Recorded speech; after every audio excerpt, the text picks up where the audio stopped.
Buddy, just making sure the stream gets up here. Going here in a second. I'm making a really simple recipe tonight. In fact, I don't even have a recipe. I'm just making some basic chicken fajitas in the kitchen. Tonight's thumbnail competition theme will be clickbait, and I'll explain that a little bit later. I know that's a little bit of a broader category than what we have done up until this point. It's good to be here. Oh, I don't have my little blue light on. Hang on, let me plug in my little blue light so we get some ambiance in this place. All right, welcome back, welcome back. I've got got my chats up and running here. Okay, so like I said, I'm making some basic chicken fajitas tonight. Now last week we made some really good steak fajitas with Nate. He had the recipe kind of all put together. And I know some people have asked, they're like, Sam, it looked like it was hard to bite through that steak. Was it good? It was actually really good. We had cut it a little bit too thick, but aside from that, it was really good. So I ended up eating it, the leftovers, with a knife and fork for the rest of the week in some fajitas, in some tortillas. But it was still great. Like, don't get it twisted. The man's recipe was slapping, all right? Tonight, though, we're keeping it a lot simpler. I got some pre-cut chicken. Comes in its own marinade with spices already. But we're going to be prepping the vegetables again and sauteing them much like we did last week.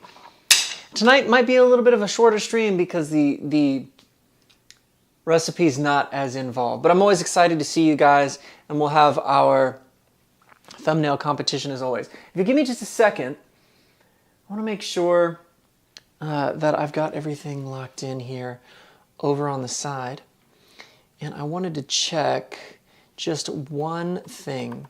I have a brand new song, the next in a long line of songs we've had coming out this year, but I've got another brand new song coming out in June with our good friend Tehila. Super excited about that. It's called The Unchanging. Really cool pop track, but I'm just double checking on the release date on this. It is... All right, it's June 26th.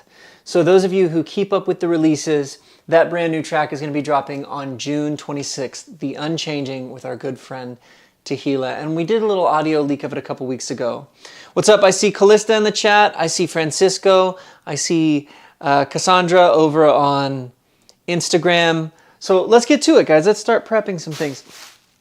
So this, like I said, this comes pre-seasoned. This is some chicken thigh strips, and I don't know that there are necessarily... Oh, there's cooking instructions. Add 2 tablespoons of oil to a 10-inch pan. Cover with the lid to cook, stirring every 2 minutes until final internal temperature reaches 185, approximately 8 minutes. Here's the problem. I need to get a food thermometer. I don't have a food thermometer, and you know how it is. We don't mess with raw chicken, so we're just going to make sure that it's thoroughly cooked. But the first thing we got to do is start with prepping our vegetables. So let's get on top of that.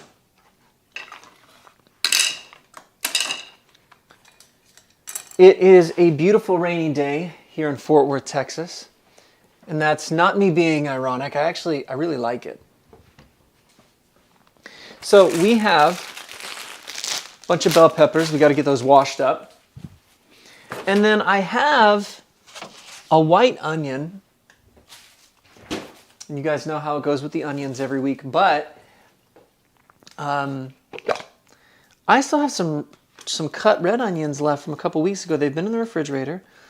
There's nothing wrong with them. They're still perfectly good. So we'll probably use these in maybe half of this dude. Abby immediately coming in with the roasts. Are you going to microwave the chicken? No, Abigail, I'm not going to microwave the chicken because this week I remembered to put the frozen chicken in the fridge overnight and let it defrost, and then I sat it out on the counter for a few hours earlier. It's ready. I'm so prepared. You don't even know how prepared I am. I'm so prepared. Let's prep some vegetables. Also, if anyone knows how to clean a Ninja coffee and tea maker, I would appreciate some instructions. My friend Cameron gave me this. Oh my goodness. He's moving. And that makes me a little sad because I love that guy. But he gave me this. They were just trying to get rid of some things they had in their house. And I'm going to use it to make tea, obviously. Now, normally I make my tea in a gallon pot. But I'm going to replace like my $20 Walmart coffee maker I have in the corner with this thing. And it also has like a tea filter. But I need to clean out the internals of it first. And I know that normally you need to put some like apple cider vinegar or vinegar through it with water or something. But if anybody knows the details of how to... He just said it might need to be ran through and cleaned out some. So, you know, what a nice thing to get from a friend. But I need to make sure I clean it out first. So if anybody wants to hit me with the step-by-step instructions. Abby says, I know how. Well, good. Good. I'm going to have have you help me with that. For now, I'm sitting it to the side, though. Because let me show you what I've been using for the last, like, 3 years. Like I said, I make my tea on the stove top now. I make a full gallon at a time, so I almost never use this thing. But this little $20 Walmart special is what I started with. And I don't really make coffee, right? Like, I don't even keep coffee in my apartment. But this might have to find a new home for this guy. Because I've upgraded to the Ninja. So, thanks to Cameron and his family for that. All right, let's get on it. So the first thing you want to do is clean these vegetables. I've got a vegetable brush down here. And I'm going to go ahead and get a small... maybe a medium-sized covered dish to put these in once they're finished. I'm trying not to use the plastic stuff too often, just because I tend to want to wash that by hand and it creates more work. But for this, I think I'm going to have to, because we're going to have quite a bit. Oh, Harry coming in the chat in YouTube with some instructions. He says, fill the water reservoir with vinegar. Run the main setting until all the vinegar is used, then run 2 cycles of water. Thank you, Harry. I appreciate that, my friend. No filter, though. No filter. Okay. Just do the half white vinegar and half water in the reservoir and run a couple times with the filter. But okay, so you guys are slightly different instructions, but essentially you're in agreement, right? I have some white vinegar, so we can do that. I'll have to look back on the chat for those instructions. For anyone who's new here, I used to have a bot in the chat that would post about my music periodically. If you aren't following the channel or you haven't seen my newest music videos or followed me on Spotify, please go do that. I've got new music coming out soon, and hopefully maybe I can get around to designing some new merch. But if you want to find some old merch, you can find it on my website too. So give me just a second. I'm going to make a pre-made message that I can copy and paste periodically and put that on the side. And what's interesting is there are actually 2 filters for this thing. There is a coffee filter, which looks like this. And then there's a tea filter, which is more solid, and it just has a small little dude in there. So I'll have to look up some instructions on brewing tea properly in this thing too.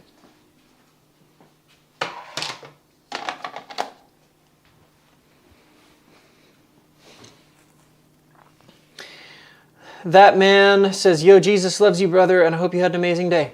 I know Jesus loves me. Jesus loves you too. We love Jesus around here. I'm glad you're here. You just wait till we get to our deep thought of the day today. You're going to love that.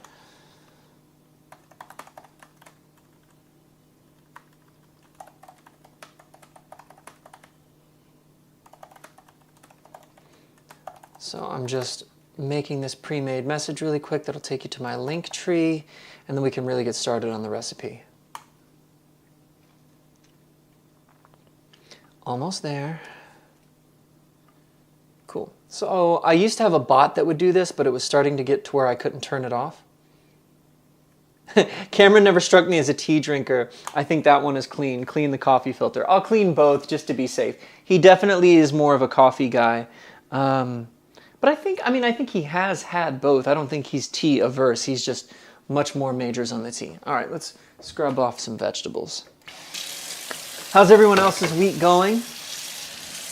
I know a lot of you are here in the Fort Worth area with me, but I don't want to assume that. What's the weather like where you are?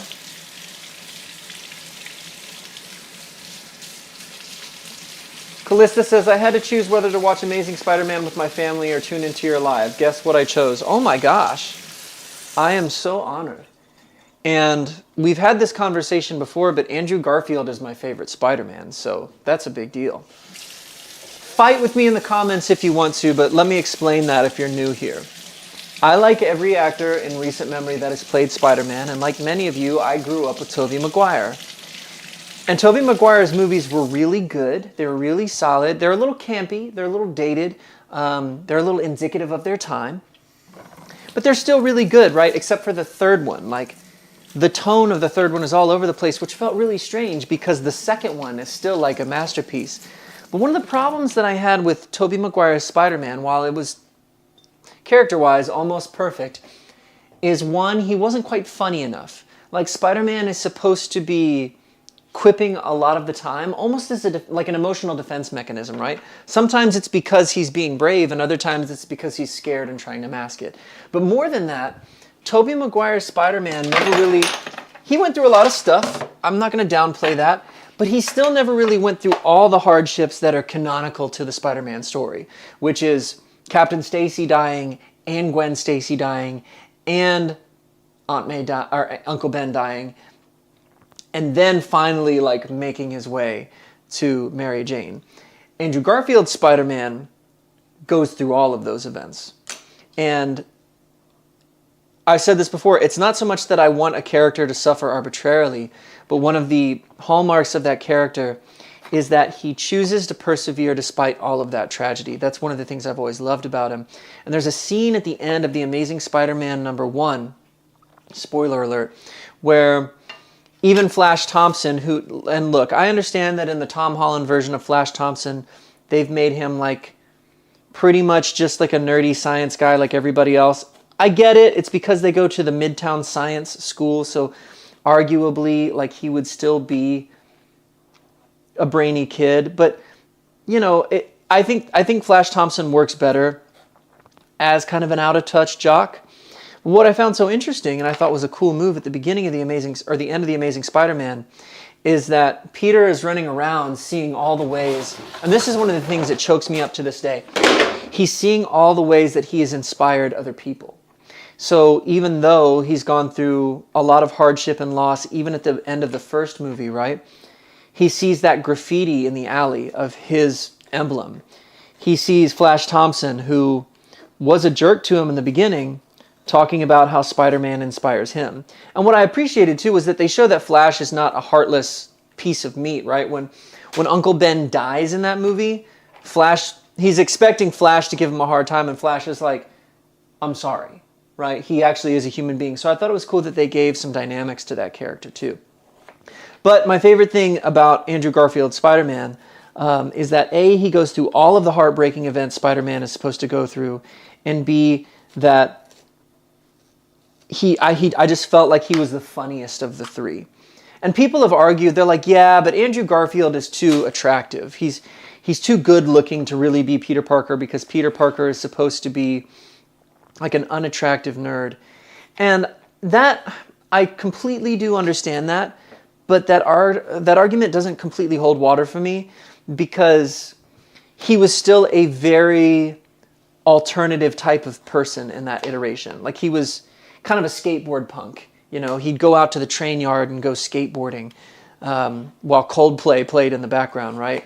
So while like Andrew Garfield's a good-looking guy, sure, I thought it was fine. Like, his physical looks didn't bother me for the character, because I felt like who he was is like a guy, like what American teenager has a Rear Window poster on their bedroom wall? But that iteration of Peter Parker did. So you could tell he had like niche interests. He was into kind of artsy film and stuff like that. And it was more of it was given through context clues than through like, oh, I gotta push up my glasses on the end of my nose. And I like that. I like that they treated their audience, especially in that first movie, like you were smart enough to pick up on those things. #2 definitely had a lot of tonal misses. I had a lot of problems with The Amazing Spider-Man 2, but the way it began and ended were really quintessential to the character for me too. Oh my gosh, I gotta catch up on this chat. I wasn't even looking. Ian Moss joining us from the UK. What's up, brother? How you been? Just talking about Spider-Man while I'm cooking over here. Abby says, Andrew is my favorite Spider-Man, but Willem Dafoe's Green Goblin is the best Spider-Man villain. Yeah, and he's got the face for it, right? When he showed up in No Way Home, and he's just taking punches in the face, and then he smiles back. Great moment. Beautiful piece of acting. Abby says, I will not take constructive criticism on this because if your opinion is different, you're wrong. Francisco agrees. She says, that's why you're my favorite Verver brother. Callista says, Andrew's acting is phenomenal. He's my second favorite Spider-Man. And that's okay. If another Spider-Man is your favorite, that's fine. One of the other moments that I really thought was a great... There's two other moments that I felt like were great pieces of acting for Andrew. One is when Uncle Ben dies. His shock and the way he's like sputtering over himself as Uncle Ben is bleeding out on the pavement was a much more organic piece of acting to me than we had seen in Spider-Man before, which was normally like, you know, kind of like a no, or, you know, just very comic booky. Whereas his panic, because he knew that like this was something he couldn't fix and he couldn't process it, was a very, and Sally Field's Aunt May was the most like tactile, believable Aunt May. The other scene that I've always really enjoyed, and this one doesn't get talked about very much, but it's one of the very first times that he apprehends a criminal while he's still on his tear of revenge, right? He's looking for the guy who killed Uncle Ben, and so he's not really a superhero yet. He's just a vigilante. He's just out for revenge. But he's hysterical. Like he, you know, that guy tries to steal that car, and he hits him with like this flying armbar. He comes out of the corner of frame. He's like, crotch, you know, and then he tackles him to the ground.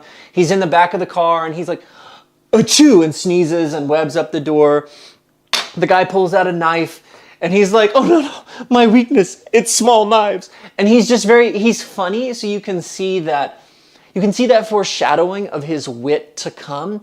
But it's also wrapped up in the fact that he's kind of full of himself right now. Like he's being a jerk to this dude because he's a high schooler high on power. That was a scene that doesn't get talked about as often. But as soon as I saw that, I was like, this is the Spider-Man I've always wanted to see, who's genuinely funny and not just funny in like a campy way.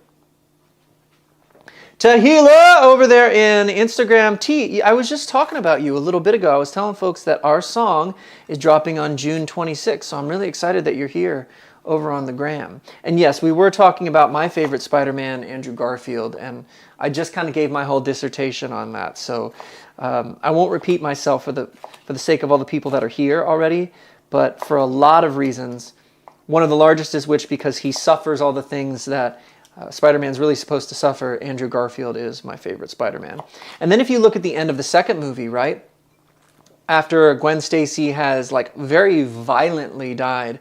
And I thought it was good that they did it that way. It's not that I necessarily am looking for gratuitous violence, but you needed to feel that as much as he felt it, right? Because he's constantly questioning whether being Spider-Man, and this is, you know, it's almost a cliche in the superhero genre at this point, but it worked really well for him. He's constantly questioning whether being Spider-Man was even worth it. And at the very end of that movie, it's similar to the end of the first one in that he realizes that like he's inspired other people. So you've got that kid facing down the Rhino in the streets of New York in a costume, which is stupid. Kid never should have been out there. It was a bad idea. But it's the thing that brings him out of like a 9-month depression. He just quits being Spider-Man it shows him at Gwen's grave for seasons on seasons. And I appreciated that too, because he wouldn't just bounce back from that. He absolutely would not. Like, that's a moment that has probably changed him forever. But the thing that brings him back is he realizes the inspiration that he brings other people and just the need for him that goes above and beyond his own emotions. So I'm hoping we see more of that in the next Tom Holland movie where he's fighting the Hand, and hopefully we'll see Daredevil in there too. I'm personally of the opinion that Daredevil has just been removed from the trailer shots, but I think he's supposed to be there because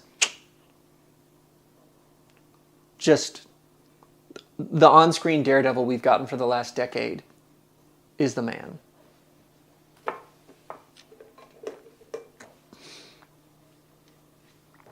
Francisco says, my family thinks I look similar to Andrew Garfield in the movie, and that just makes him my favorite even more. I'll take that. Yeah, man. Andrew was really good. I mean, Andrew has done some stranger projects that I wasn't as into, but he's kind of an artistic guy. He's got, I think, a little bit of a background in theater too, similar to, Hugh Jackman or something. But he was really good in The Social Network too, as Eduardo Saverin.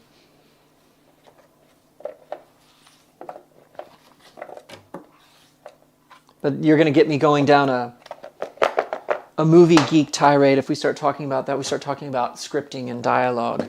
I think I love the exposition of that movie. The first 5 minutes of that movie tell you everything you need to know about Mark Zuckerberg's character in a conversation that he's having with his girlfriend as she breaks up with him, which is not how it's supposed to go in his mind.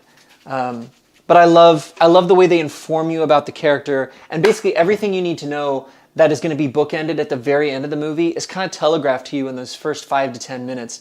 And it's so good. Abby says he doesn't agree with me, but Pastor Holden looks like Andrew Garfield. He looks like he'd be his cousin. I can see that. Tahila, how have you been?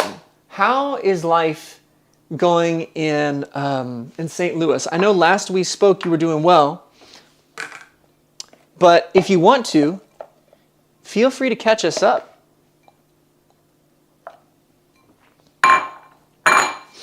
All right, I have a disproportionate amount of peppers to onions here. I just have a little bit of red onion on the top, so I think I'm going to have to chop up at least half of this white onion.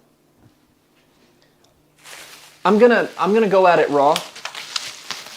Normally I need to put on some goggles or something, but the experiment today is, are white onions as powerful to me as red onions?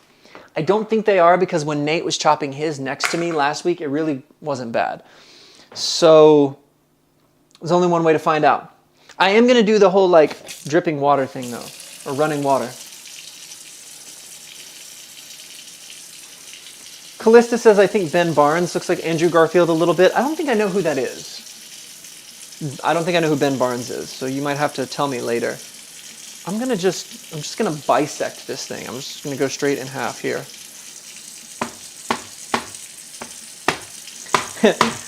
Francisco says, okay, but Pastor George when he was younger looked exactly like Andrew Garfield. Those pictures of him from the 70s, dude, I can kind of see that, yeah.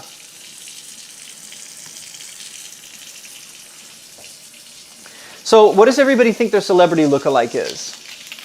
I used to, unironically, I used to think if anybody was going to play me in a movie about my life, I thought that Andrew Garfield might be a pretty good choice for me.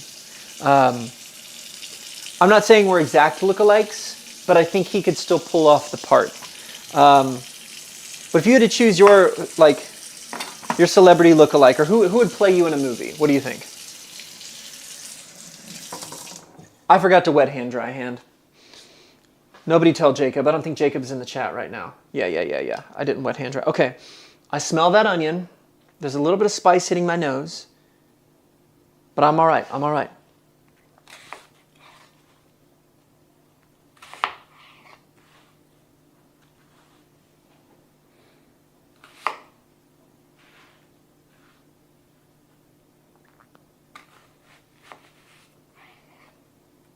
Look at that.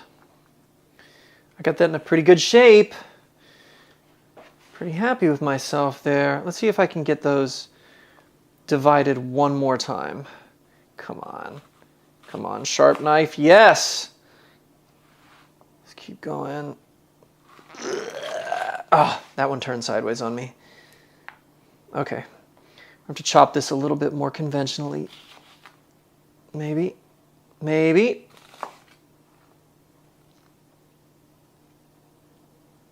Gosh. Okay. But you know what? My eyes and my nose aren't freaking out. So I feel it. I feel it a little bit, but not nearly as aggressively. I mean, I will keep that on, but not nearly as aggressively as I do when it's red onions. So I'm starting to think it's more of a red onion thing, which is unfortunate because I really like red onions. You can't even see what I'm doing. It's a cooking show, and you guys are just like looking at my head. There you go. I'm sorry. You got to tell me these things. The whole camera and lighting crew and audio crew is just me. Hopefully we'll have some more guest chefs in the future, though. I was telling you guys last time that I'm hoping to do a grill out episode with Nate. We had a little bit of logistical mix-up last time, so we ended up doing an indoor, not grilling, but just a cooking show with him last week, but I still do want to do that grill. Maybe sometime we'll just have some special guests, too. Maybe some people hanging out live. This has kind of turned into a real thing. People expect it on Tuesday nights. People show up, and I'm thankful for that. While we talk about music and movies, and while I learned to cook better than I knew the week before. Yeah, no, white onions really aren't that bad for me. That was not a big deal at all. So it's more red onions that are a bit more aggressive. Francisco says, I don't think I have a celebrity look-alike unless you guys think otherwise. Yeah, I don't know, man. I don't know who I would... Like, okay, better question. Like, who would play you in a movie? So they don't have to look exactly like you, but who could pull it off with some makeup and just using their acting skills? Francisco, I could kind of see maybe Diego Luna playing maybe an older version of you. But if you ever see like the younger versions of Diego Luna when he was in Open Range, I'm not a huge fan of Westerns, but I do, for whatever reason, I do really like that movie Open Range. That's Robert Duvall, Kevin Costner, and Diego Luna. He's more well-known now from Star Wars. He was in Rogue One, but what's the show? The show about the resistance fighters. It's more like boots on the ground, street level. Somebody's going to have to help me with that one. But he's more well-known from that now.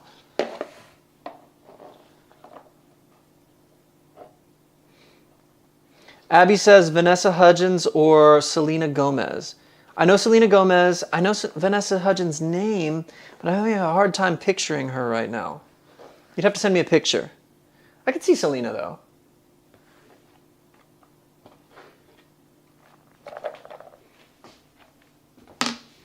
JL Clodfelter in the chat over in Instagram. Okay, we got our peppers and onions prepped. I think it's time to start get cooking. I also bought a bunch of corn tortillas, so we'll toast those up too. Callista says, Mandy Moore, you were posting about that. I saw that on your story, so you already came locked and loaded with an answer. We kind of got a critical mass of people here, so I'm going to do this a little bit earlier. Let's go ahead and take our picture for this week's thumbnail competition. And I feel like I need to explain this a little bit. I set the theme this week as clickbait. Clickbait is the theme. And some of you may be thinking, well, what does that mean? So you can do whatever art style you want. I would ask that if you can, that it says let him cook at the top or at the bottom, either one. Do it in vertical format, so that because we're broadcasting in vertical format. But clickbait meaning, so like, if you get on YouTube and you see these thumbnails where they're really just trying to get you to click on it because something crazy is happening or being said, it's like, you won't believe what happened, or you'll never guess what ingredients are in these fajitas. And there's like somebody's making a crazy face in the background, or something is exploding, or somebody is skydiving or running away from a volcano that's erupting in the background. Just like crazy, over the top text and visual combo that's like really meant to get somebody to click, even if it doesn't fully represent what the video is about. Now you do still have to use the freeze frame we're gonna do here. So I'm gonna grab like my bowl of vegetables probably, and you're gonna have to figure out what to do with that. If you just use my face, you use the whole pose or whatever, but get your screenshots ready because you know what, actually, here. We're gonna dual pan this, right? We're gonna go with one of these this week. Yeah, we're gonna flex on the side. Okay, all right, here we go. So if you're ready, I'm gonna hit the pose in 3, 2, 1. I'll give you 2.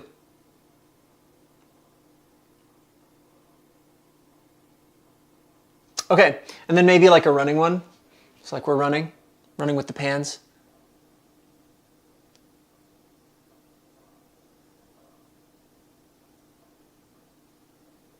Okay, hopefully you got what you needed there. We're not going to be doing Filipino stick fighting with pans tonight. All right, it's time to cook. Ingredients are prepped. Let's move over to the stove. I just cleaned my stove and my heating elements earlier before the stream started up. So we have our vegetables. We have our cilantro lime chicken thigh strips. I'm gonna saute the vegetables in the open pan. So I think we're gonna end up using the pot actually for the fajitas, similar to what we did last time. And that should allow me to cover them up too. Yes, perfect. Callista says, Sam, you kind of have the facial features similar to Oscar Isaac. I know who Oscar Isaac is. Yeah, Poe Dameron or, man, Oscar Isaac has been in everything. He was Apocalypse in X-Men Apocalypse. He was, like you said, Poe in Star Wars. He is Steven in Moon Knight. He is, he's the father in Dune, the king who passes away in the first movie. Huge beard game in that movie, by the way. I wouldn't be mad about Oscar Isaac. And he used to be in like a punk band or something back in the day. Abby says, I sent you a picture of Vanessa. I haven't really seen anything but High School Musical, but we look somewhat similar. All right, let's see. Oh, yeah. Yeah. I would actually say probably her more than Selena Gomez. Either could do it. Either would work.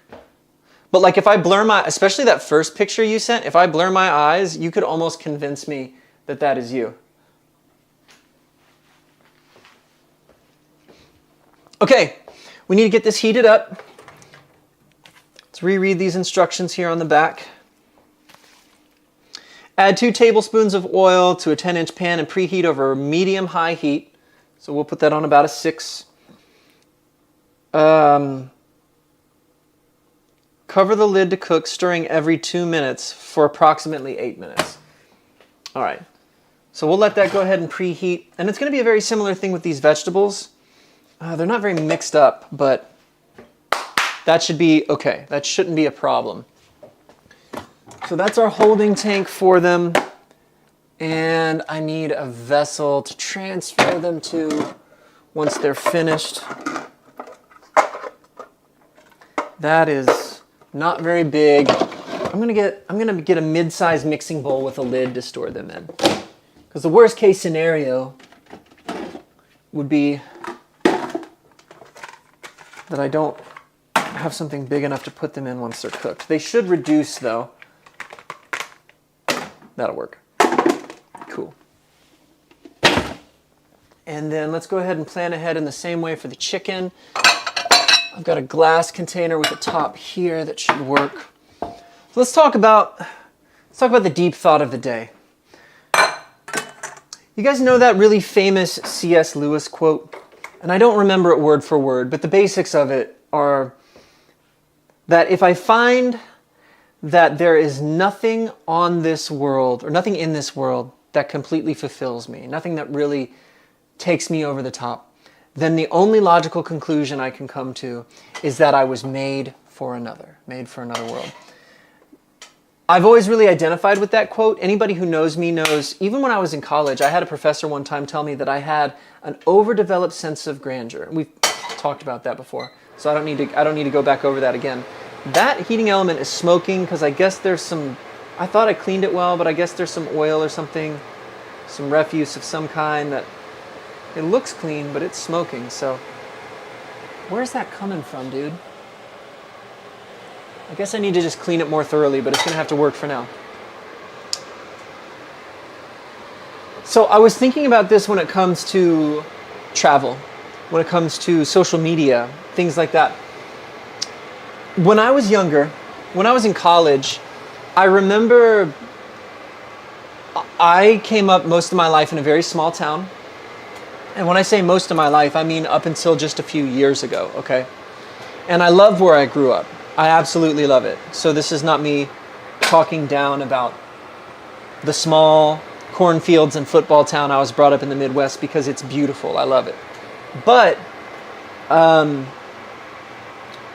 had never really traveled that many places, and I had always felt like traveling, going all over the world, having adventures, having a mission to accomplish was a big part of my destiny in my life. And I felt like I saw people around me just getting to do those things so much more than I was. And I really felt like I was running out of time.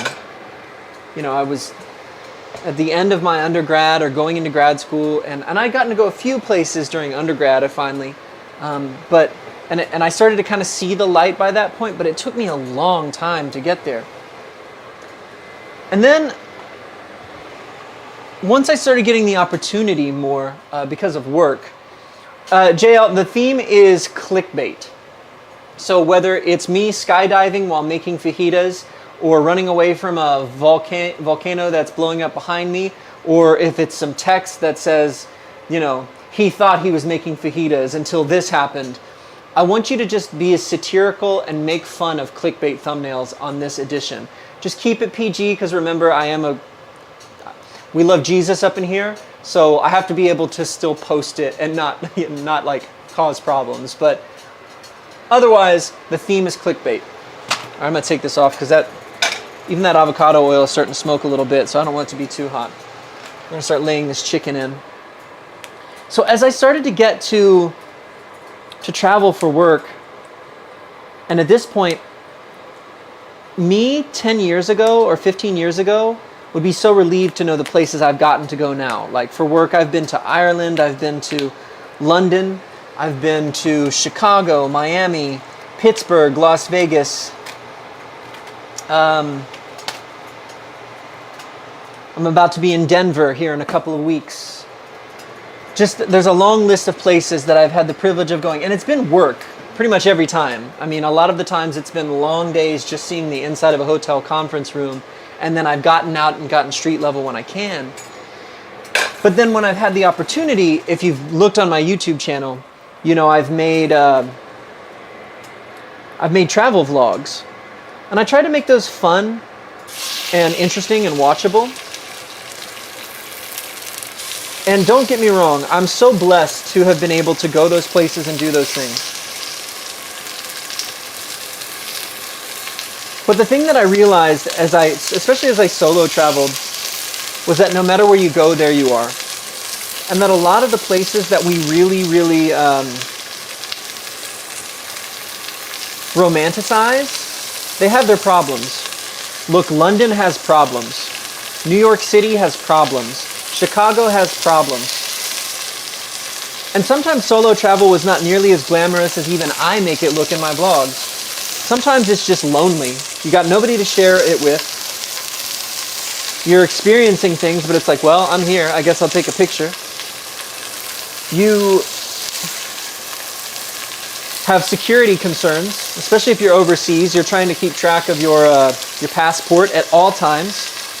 You know that, like if you're, you know, I better not get myself into trouble. I better not get mugged or get hurt in any way. You're always trying to protect your belongings, keep your head on a swivel, so you can't be walking around with your AirPods in all the time. You have to be aware of who's around you. Like if you fall asleep on a bus, you could miss your stop or whatever. And thankfully, like the Lord has protected me through all those travels. But it's always been an interesting juxtaposition when you're so thankful to be where you are and thankful to be doing what you're doing. While look at that wet hand, dry hand. You're thankful because I had that perspective, right? I knew what I had been missing out on before. And so when I finally got to do it, I was so thankful to be doing it. At the same time, I was dealing with all those factors that I just told you, and sometimes my feet and my legs really hurt because I had been working 12-hour days for 5 days in a row before I even got to do the recreational part of it. And I was just pushing through being dogged out, tired, because I was like, I'm here. I promised myself I was going to have this experience. I'm going to do it. So as I kind of like mentally processed all those things, it reminded me, and then even like I remember being in Paris, and being in Paris was wonderful. I was there for a day, but there are parts of Paris that were just ugly. Just like rundown cell phone shops at street level with dingy signs and stuff. Like, it's the parts of cities you don't see in the movies. There were parts of London that were like that too, that looked just like any other city in the United States. It didn't even feel European in some corners. I'm not trying to talk down those places. There were also beautiful and wonderful and whimsical things about them. But I remember always kind of dealing with this thing in my head of, it's interesting, the reality has to kind of be tailored, has to be shot, has to be edited in order to really keep up with, and I'm keeping an eye on the time, in order to really keep up with our expectations. But everywhere I go, there is this, not bleak, but this real sense of reality that just can't be avoided. Whether it's because I and how I feel and my emotions don't change no matter where I go, or whether it's because the world is still the world to a certain extent no matter where you go. And that's what brings me back to thinking about that quote. There's all these things and all these places that we think will bring us back to that like Christmas morning when we were 5 years old thing. And sometimes we get that. Sometimes it happens and it's wonderful and it's beautiful and it's a blessing. But I can't help but be reminded that there have also been things in any of those places I've gone that have been a little bit disappointing, a little bit lackluster, a little bit less than cinematic. And so that brings me back to that quote, if I find there's nothing in this world that really does it, I must be meant for somewhere else. And so I take hope in knowing that as a citizen of heaven, any disappointment, because I have grandiose expectations. I believe life is supposed to be big and beautiful and epic. And so because of that, like, you set that bar so high in your expectations for so many things. But if there are places that don't do it for you, don't worry about it, because there is a place that will. If you know Jesus, you should know Jesus. But that's my deep thought of the day. That's something that I've thought about quite a lot. Thanks for coming to my TED Talk. All right, we're gonna stir that chicken here in just a moment, and then I think we're gonna start sautéing some of these vegetables. This pan is hot. I'm not gonna get too crazy with how I do these vegetables. I think I'm just gonna use some Tonys on them, some Tonys and some avocado oil. So that was about our first 2 minutes. Hey Siri, set a timer for 6 minutes. 6 minutes, counting down. That smells pretty nice though. Ooh, looks good. Stir that up. This is our first of 2 rounds of fajitas. Listen to that sizzle. Trying to get most of them flipped in here. Yeah, let me show that to you guys. I don't think you can even see that right now. Yeah. Look at that. Looking good.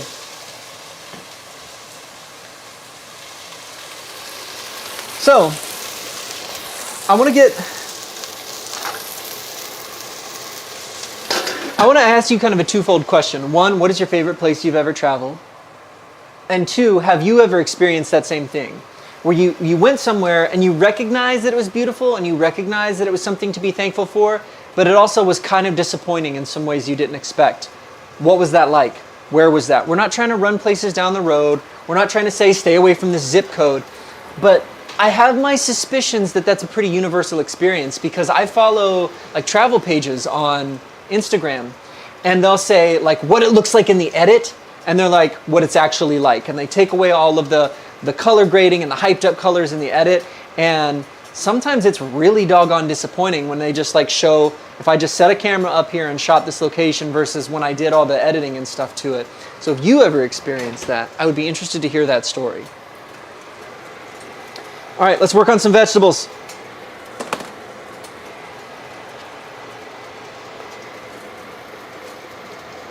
Get us some avocado oil here. Oh yeah, that pan is hot. That oil is spreading out so fast. I just cleaned this stovetop, dude, but we gotta do what we gotta do. Put some vegetables in here. Woo! Get it coated in oil first, and then we'll add our... Actually, that could probably be a little hotter. And we'll add our seasoning. I'm assuming this Tony saturated stuff here is going to be good on the vegetables. I don't see why it wouldn't be, so I'm not going to overthink it. We're keeping it simple tonight.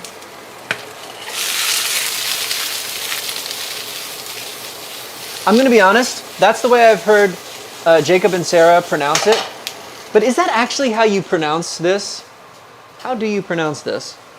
Tony Chacheres. Sacheres? Sacheres? I'm not sure. Does anybody want to Google how you pronounce this? That'd be great. Oh, this pan needs to be hotter. It's not sizzling hot enough. I need more. More! More!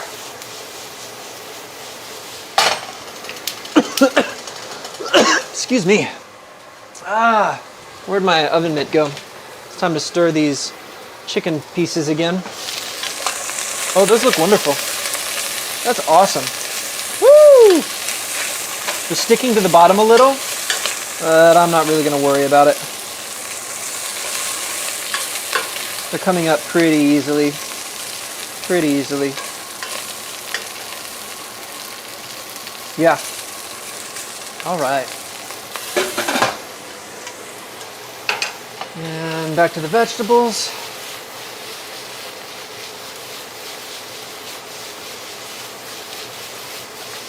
Yeah.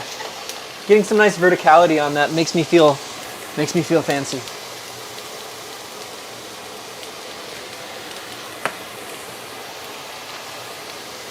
Add a little bit more oil to these.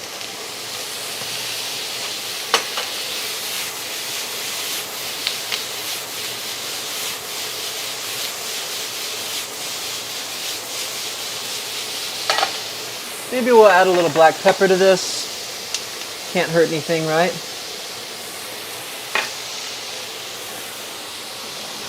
About a minute and a half left on the chicken. I see we have some entries coming in for the thumbnail competition.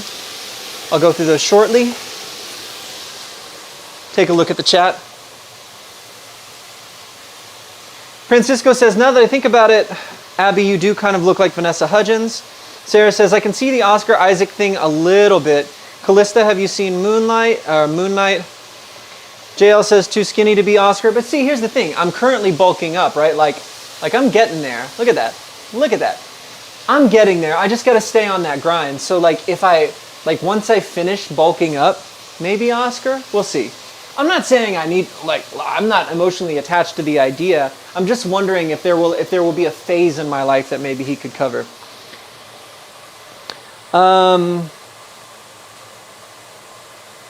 Oh yeah, Oscar.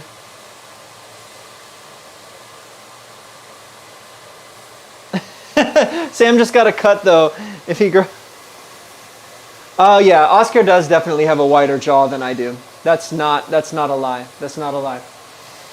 That's what's interesting though. It's like when casting somebody to play a person in a biopic, sometimes the physical look is extremely important, and sometimes it's less important than like if the actor can just embody their isms. It's like when Jesse Eisenberg played Mark Zuckerberg in The Social Network. He's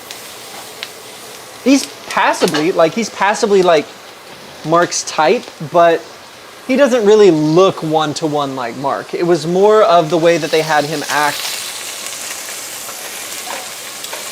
to seal that deal. But what about you guys? Like who would play Jacob? Who would play Jacob in a movie? That I'm interested to know. That smells pretty nice. I'm not gonna lie, it smells a little funky. We'll see how the flavor tastes on a taco. But they came, like I said, they came pre-seasoned. So that was the first half of our chicken. We're gonna add a little bit of fresh avocado oil.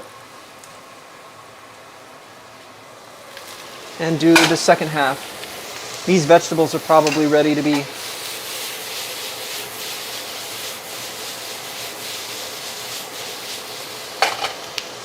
yeah, those are pretty close.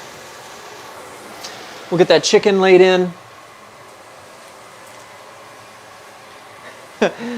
Francisco says, that's easy. Willie Robertson. I mean, Willie Robertson has the look for Jacob May. Well, honestly, I don't know. He's got the beard and the hair, obviously. But let's look past that for a second. Like what actor could embody Jacob's mannerisms? What actor could embody, oh, I forgot to put the oil in there. What actor could embody like Jacob's voice? Because I feel like the hair and the beard could almost, those could be an easy grab. Like, you can just use prosthetics, wigs at that point. Will you wear wigs? Have you worn wigs? Will you ever wear wigs? So, and Willie Robertson, to be fair, isn't really an actor. He's a public figure. He's a reality TV star and public speaker, but I don't know that I would call him an actor.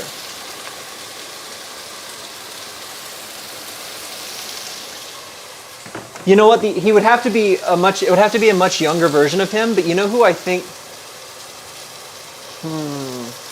I was gonna say Gary, like a young Gary Oldman could play Jacob with the right prosthetics. But the voice is the thing that I wonder about.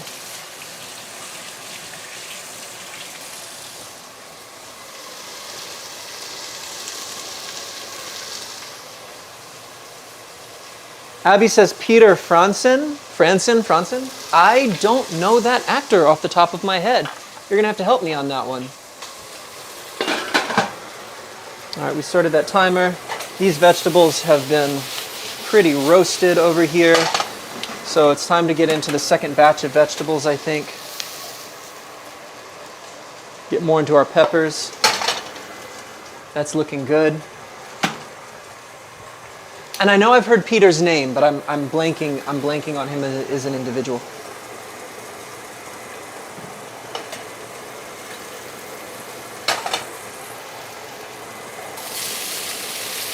See, can I get the rest of them in this one? Yeah, I think I can.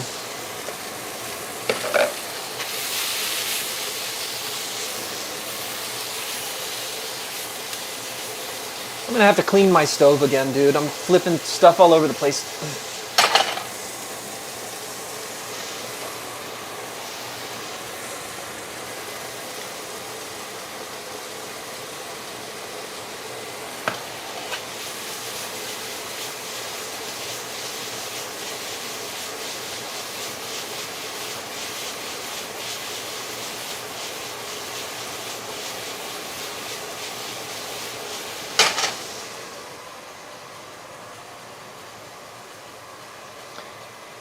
The Viking Peter Franzen is pretty close. Wasn't even my choice. I feel plagiarized. Aesthetics is Peter. Sam brings up a good point about the voice, though. I don't know my own mannerisms or voice well enough. You'll have to decide on that. Sam, I sent you a side-by-side photo comparison of you and Oscar Isaac. Show the chat too. Okay. All right. I'll pull it up on my phone.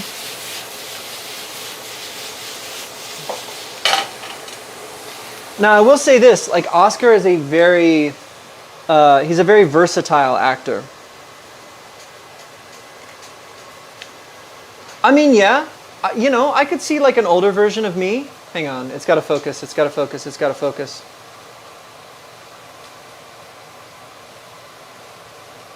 Like, maybe me in 15 years from now? We'll see. We'll see if that holds true. He's a handsome man. And he's very good at doing different voices.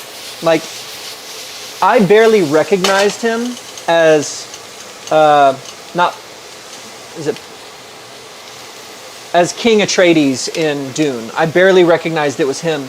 Versus, like, when he accent switches in Moon Knight, because he plays like a schizophrenic, basically. He's got multiple personality disorder.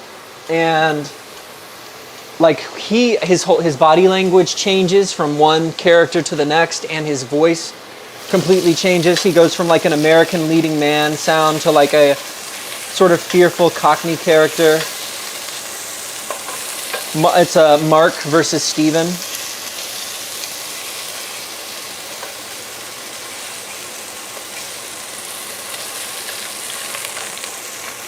So you may argue that he could have the acting range to pull it off. You want to know something? I bet Oscar Isaac could play Jacob because of his, like, he would need some makeup and some prosthetics to get the look, but I bet he has the acting chops to pull it off, to get like Jacob's idiolect, his way of speaking. That's the wrong lid. Where's the big lid? Oh, there's the big lid.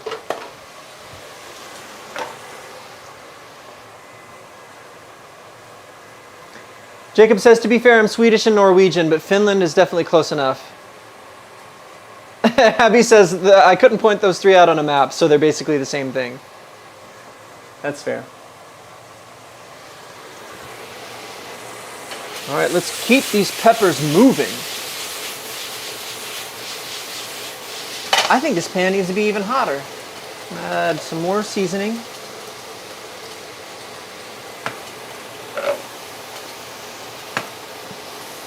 And a little bit more avocado oil to help it coat.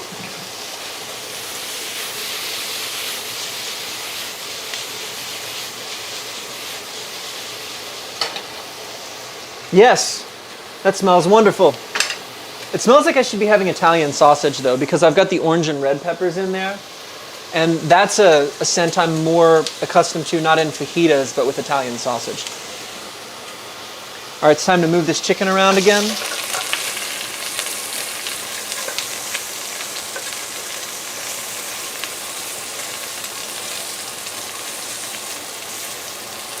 Okay. You know who I really and truly think could play. Now this actor is no longer with us, but you know who I really think could play Jacob if he would just need the prosthetics for the hair and the beard. Oh, what's his name? He was in Mission Impossible 3. He played the bad guy, but he could do the voice. Let me look him up. He played Owen Davian in that movie. Philip Seymour Hoffman. Now again, he doesn't really look like Jacob, but just put the beard and the hair, put a flat bill cap on him. But Philip Seymour Hoffman, think about his voice, and then just think about his acting skill. Put those two things together. I bet he could pull off Jacob.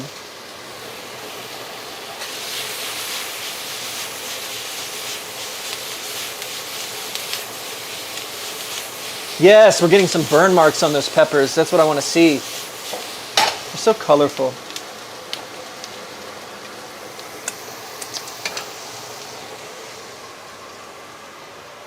Okay, that chicken should be about finished. Then we'll set these things to the side, let them rest. And we'll toast up some tortillas here. Got some corn tortillas. Put them in a pan with some butter. Toast them up. Whoa! That's really hot! Ah! Come on. You can do it. Don't let them prove you wrong. All right, there's our chicken. Lovely. Got some chicken for the fajitas. Put a lid on that so it'll hold some heat. Let's finish up these vegetables. Probably been sitting on one side for too long there, but it'll be fine. Hit them with a little bit more seasoning. Yeah. Yep, Mr. Plutarch Heavensby. Yeah, he played Plutarch in the first Hunger Games movie. It was really sad. I believe he took his own life. I think that was the story with him. You might want to check me on that, but he was definitely a great actor. Mission Impossible 3 might be my favorite Mission Impossible, or it's like in my top 3. Mostly because of his portrayal of Owen Davian. There's just a villain that was heartless. And heartless in a way that, like, he wasn't maniacal, he wasn't loud. He was just quiet, just like quietly cold, and I thought that worked really well. Should have cast Jacob in Sunrise on the Reaping. Okay. See, that's a fun twist. So who in the chat would you replace an actor in a movie with? So like, yeah, I would 100% love to see Jacob play Plutarch in a Hunger Games movie. I think that would be hilarious. I would love to see, let's see, what could we put, what would Sarah What movie would we like to see Sarah swap into? Help me out here.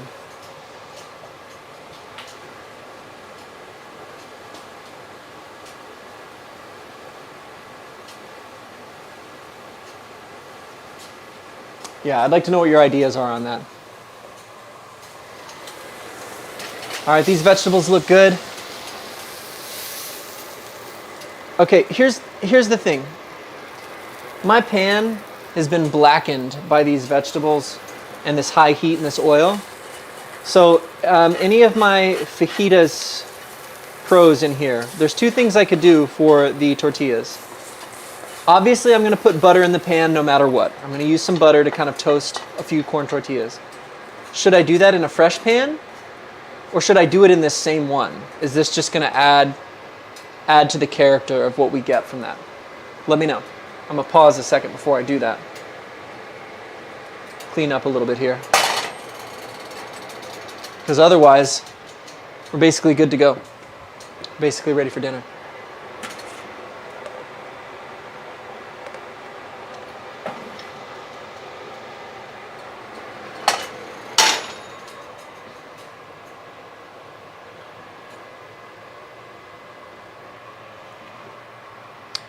Do a marathon. Those movies raised me. What movies are we talking about? Yes, my chicken was properly defrosted beforehand, Jacob. Thank you for asking.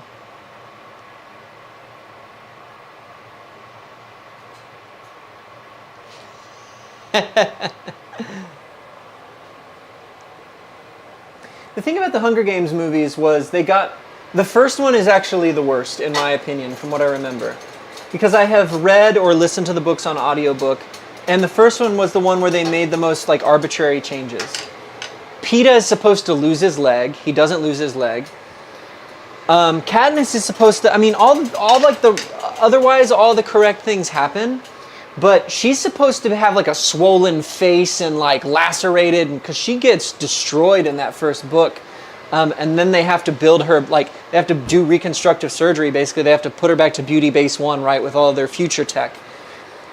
It annoyed me that in the movie they refused to put any injuries on her face, I guess because, I'm blanking on the actress's name. She's pretty, but it was like, okay, but the story is still the story. Like, she was supposed to, so I found that, like, why didn't Peeta lose his leg? You didn't have to show, like, some gory, like, you have to show it, but him having to walk around on a prosthetic for the rest of his life, like, showed how deeply scarred, how deeply these really twisted political games, the effect they had on these kids. So I felt like it was arbitrary for them to leave that out.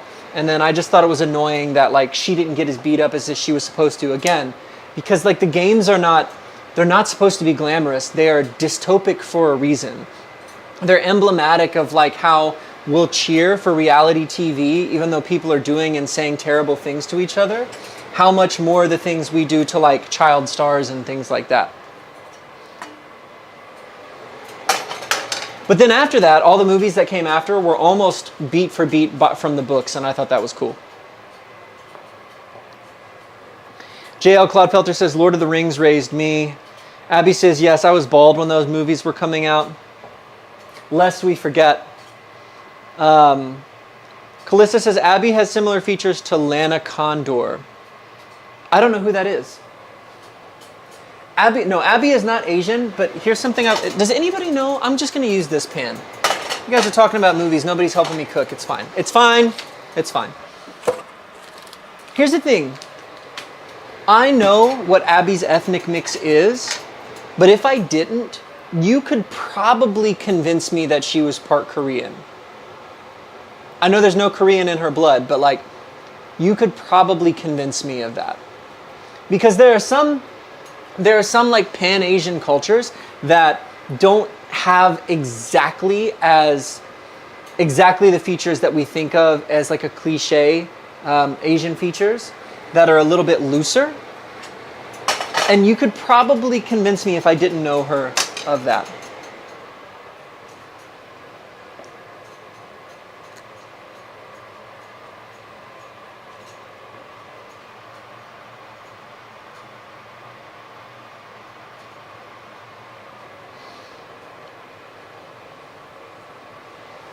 All right, I'm gonna just put some butter on here.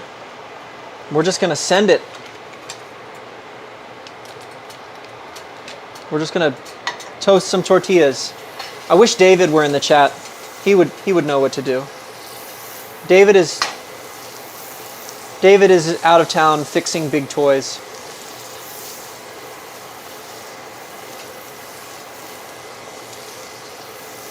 He's fixing big trucks and stuff. We're happy for David. He's not gone forever. He's coming back, but we do still miss him. He's on a training trip right now. Abby says, I cannot be canceled for cultural appropriation. Not on my first roll.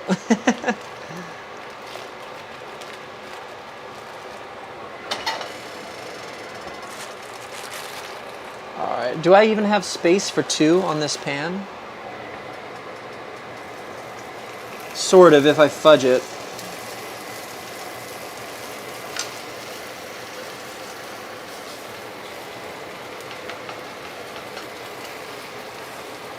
All right, we're getting toasty.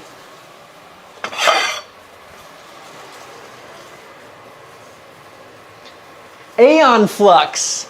Yeah, well, especially with the bob now, she could. Like, yeah, Sarah, I would love to see Sarah in almost like any like Charlize Theron action movie. The Monster Hunter movie, that would be hilarious. The one with the guy that was Ong Bak, Tony Jaa.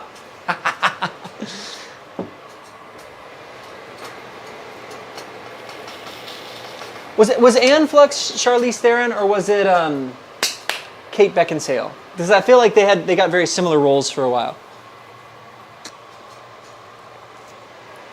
But yeah, just like zipping and shooting. There might be a little too much butter on this pan. Those tortillas are a little greasy, but I can pat them down.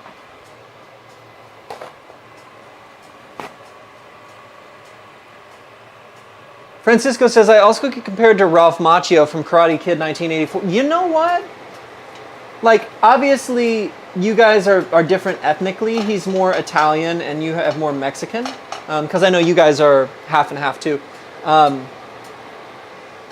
in a way, like, I could see the Karate Kid starring Francisco. If do right, no can defend, right?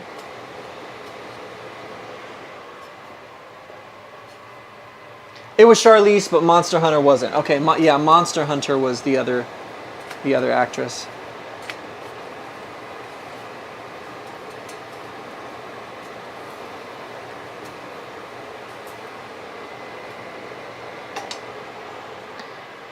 This is looking good, my friends.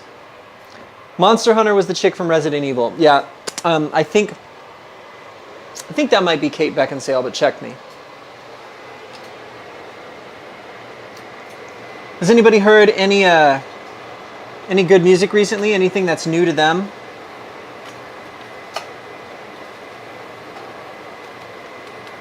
I haven't listened through the whole thing yet, so this is not an endorsement, but I have been enjoying the new Charlie Puth stuff.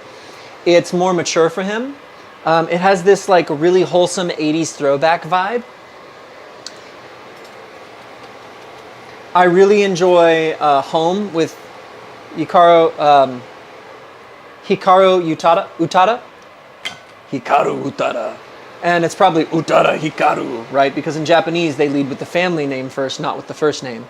But I was stoked when I saw that she was a feature on that record, because if you were a fantasy-loving kid like I was in the early to mid-2000s, you played Kingdom Hearts. And so you met her through the 2 songs she did for Kingdom Hearts 1 and 2.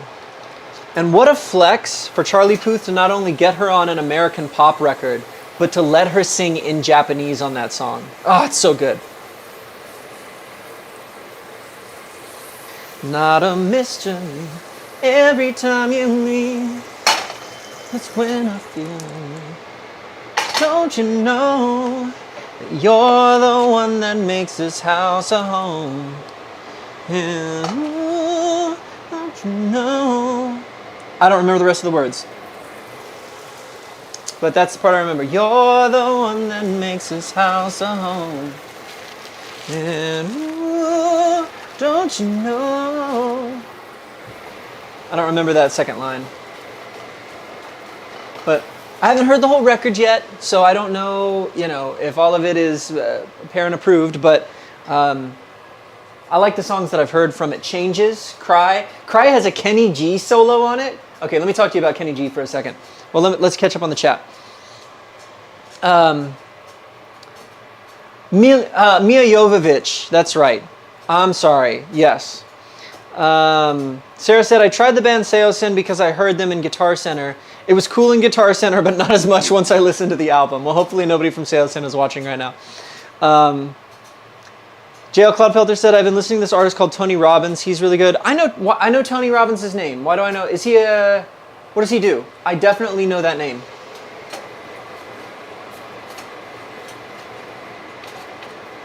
Definitely know that name. And I feel a little embarrassed that I'm not placing it because I know he's pretty famous, but I forget what for. No, Kenny G is funny because I was a saxophone major in college, played a lot of jazz, had some very serious jazz professors. What I mean is that I had professors that were serious jazz musicians who took that genre very seriously, as a lot of collegiate professors do in this day and age, e.g. Whiplash. My jazz saxophone professor hated Kenny G, right? Because Kenny G is what we call smooth jazz. It's not really that like technical chord change, transient modulation laden, like Charlie Parker, John Coltrane, Cannonball Adderley type of stuff, right? It's like to a jazz professor, Kenny G is like the child Justin Bieber of jazz. Not the adult Justin Bieber who we have now, but like the child Bieber. They're like, that's not jazz, dude. That's just saxophone music for women going through a midlife crisis. I mean, and I'm not talking smack about Kenny G. I'm saying my saxophone professor had strong feelings against Kenny G. But he was like, but my wife likes him. So he's like, so I took my wife to this Kenny G concert, and so he's running around with his fish horn. He plays the soprano saxophone, which a lot of jazzers call the fish horn for some reason. And Kenny plays with like a wireless mic pack, and so he starts making his way around the audience playing, and gets right in my professor's face. And he's like, it took everything in me to not just get him. I'm like, that's hilarious that the person in the audience who probably has the most ire for this man is the one he parked and barked in front of. That's hysterical.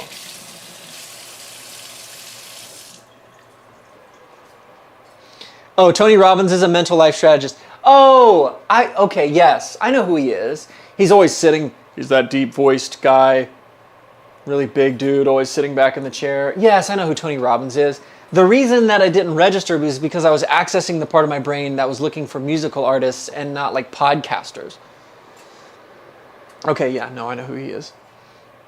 Dr. Jordan B. Peterson calls him the most influential speaker of our time. I guess it depends on who you talk to. Francisco says, no new artist, just been listening to a bunch of Michael Jackson lately. Yeah, you and a lot of folks. Jacob says, I saw Kenny G with Fort Worth Symphony Orchestra. He walked around and did his circular breathing thing. Yeah, here's the thing. Kenny G he's aware. He knows what jazz people think about him. How could he escape it? He is still a very good player, though. My understanding is, I have heard some people talk about that they have heard Kenny actually play what collegiate people would call legit jazz on like a tenor saxophone, and apparently he is very good at it. That's just not the career he chose for himself. All right, we're going to make some beautiful fajita tacos here, guys. I'm going to get some Cholula out of the fridge. Let's build this together. Abby says, Ray's new album, and then her sister, absolutely, her new stuff. I listened through Ray's new album, and I was really, really impressed. Jacob, I think you actually would appreciate it. It's a pop record for sure, but there is a lot of big band jazz playing an arrangement on it. There's a lot of orchestral arrangement on it. There's a lot of like time changes and modulations. For a pop record that like basic white girlies are listening to right now, it's really impressive. I'll also say this too, that it has like a story arc that leaves you in a hopeful place. And I mean, some of the drama in the record is very basic, like very kind of Taylor Swift, like a man did me wrong basic. But she's a very good songwriter. She's a very clever, she's a literarily informed songwriter, which is refreshing to listen to. Because I just feel like we're missing some of that. And so I think she did a very good job in her wordplay of weaving together sort of like classic literature sensibilities with dropping one-liners having to do with Snapchat in the same stanza. And I mean, granted, there was a whole giant team on her record. She had a lot of help. I'm not going to say she's the biggest genius of our time when the credits track of that album is 10 minutes long of all the people that played on and helped co-write. But Hans Zimmer does the end of a track, and it's way more emotionally moving than it has any business being, especially for a track that is basically about going out on the town with the girlies to get over the blues. Like the song Click Clack Symphony is literally about just being sad and calling up your girls to like take you out on the town to make you feel better. That's essentially what the song is about. And then Hans closes it out with this like Inception level just bomb drop that like will make you want to weep openly. It's beautiful. And it's like, Hans, why did you go this hard on this song? Matter of fact, why is this the song that she chose to collaborate with you on instead of one of the arguably deeper tracks on the record? I don't know, but it was good. Happy, not the basic white girlies. I'm offended. I didn't say only. I'm just saying that you have to admit they're among the constituency for that record right now. But I'm also talking it up about how well done it was and how I was surprised how much I enjoyed it. So easy. All right, let's put our chicken on these. Obviously, the only thing I'm a little disappointed about is I wish that there was more chicken. But I knew I had bought a small package, and I knew that once you cook it, it reduces down, looked like anyway. So, thankful for what we have, right? Okay. Here we go, we got some chicken. Make sure we save some for later. Don't you know? Did he just pull his Cholula out of the fridge? Yes, he did. Why is that a red flag? Guys, my Tabasco sauce is in the cabinet, not in the fridge, but I figure Cholula is a thicker sauce, so it'll help it stay good longer, right? It's fine. I can take it. Go ahead. Go ahead. Just, come on. This is how I learn. This is how I learn. I also don't think the shelves in my cabinet are even tall enough to put the Cholula in there. Let's find out. Let's look at this. Nope. Nope. Nope. Okay, so what choice do I have? Your Honor, in my defense, I'm just a boy. Callista says, I've been listening to Charlie Puth, LOL. It's vinegar based, it doesn't go bad. Not even with the tomato content in it? There's no tomato content in it, it's all peppers. Well, snap, I didn't know that. Okay, well, I don't have to put it back in there. I'm trying to keep stuff off my counter, dog. There's already too much stuff there, and the more stuff I have on the counter, the harder it is to clean. I hear you. I hear you, and it's valid. It's like a disinfectant, for real. You could clean your toilet with that stuff. Don't tempt me, because that would be content. People would watch. That should have been somebody's thumbnail, like me cleaning a toilet with Cholula. Then I would get canceled for a whole other reason. Oh, this looks awesome. I wish you could smell what I'm smelling.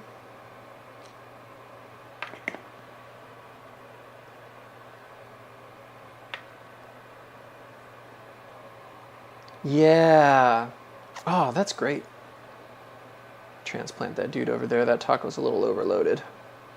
These are little tacos. I got the little tortillas.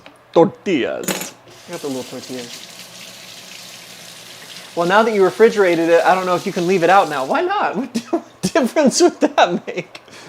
Callista says, don't worry, Sam, I won't come at you. I only cook when needed. Yeah, that was me for most of my life. I only cooked when needed too. But now I cook at least once a week. Mostly like Maximus Decimus Meridius for your entertainment. And for Dave Ramsey a little bit too.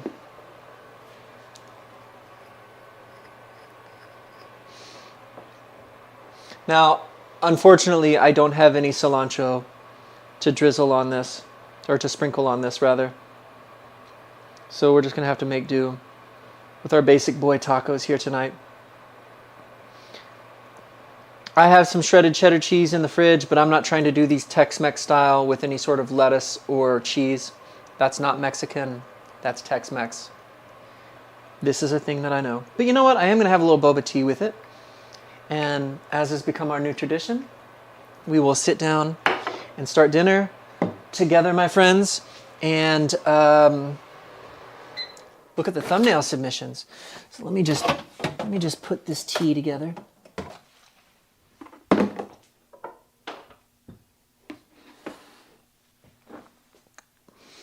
Abby says, I don't know. Abby says, I don't know. I just told if you refrigerate it once, you got to keep it that way. JL says there's actually some logic to that. You may have added moisture that could grow bacteria. That's fair. Which is why I read the labels and don't refrigerate it unless it says to refrigerate it after opening. Okay. No, I have learned something. Callista says, I had to cook tacos tonight because my sister, who usually cooks, is at camp. And I had no idea what I was doing, but I did it. Yeah.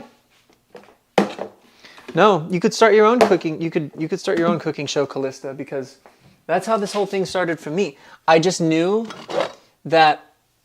Here's the thing. I joke a lot, but I actually knew that I was pretty good at the skill of cooking before I started this, but I only knew how to make a few things.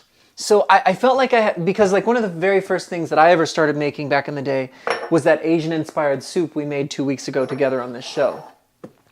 And so the fact that that turned out well and it was just something that I had thrown together using my own taste kind of told me that I had the ratatouille gene to some extent, right? Like I could put flavors together and figure some things out and absorb information. But I was also just woefully ignorant. Like I hadn't made a lot of different things.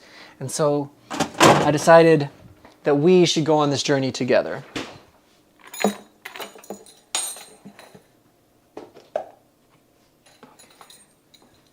JL says, did you double those corn tortillas? No, I didn't. I know that most of the time people do, but I toasted them pretty hard and the ingredients aren't very wet, so I think they're going to hold up just fine.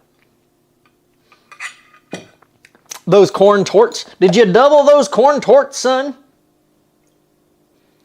Plus, it means that if I can make it work with just one, it means I get more corn torts. Language is fascinating, though. I think tortillas is a derivative of the word tort or torta, which is not exclusive to Spanish. It exists even in the German language, which refers to a type of cake. So that means if they do have the same shared root word, then tortillas basically means like what? Little bread or little cake? Somebody might have to check me on that, but I think etymology is fascinating and I love it.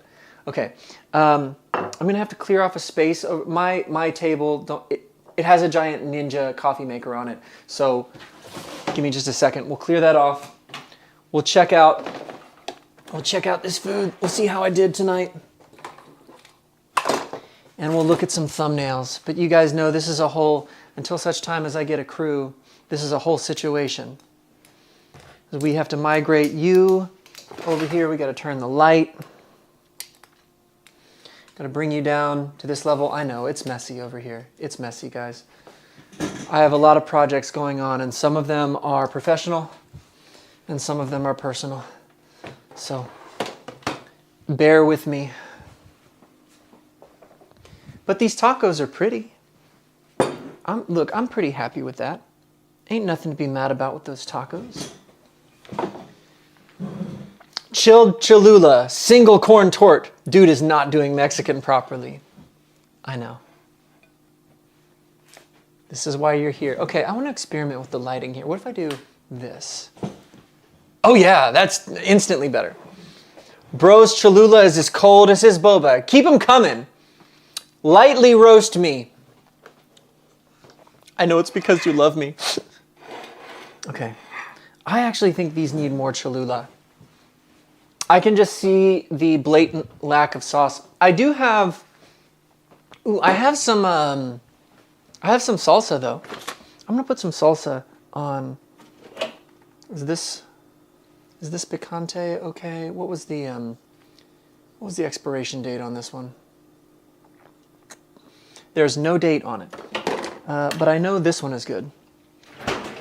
I'm not going to put salsa on all of them. I know, again, that's not necessarily super authentic. But I might try it on one, just because I have it. Some leftover from a party the other day. Jacob says, I'm a for real, need you to make us a gallon of that tea, though. I can. I make it in a pot, in a gallon pot. I'm going to add a little bit more of this stuff, just because it's just for flavor. Yeah. I don't want to burn myself out, but it'll be nice. Okay, here we go.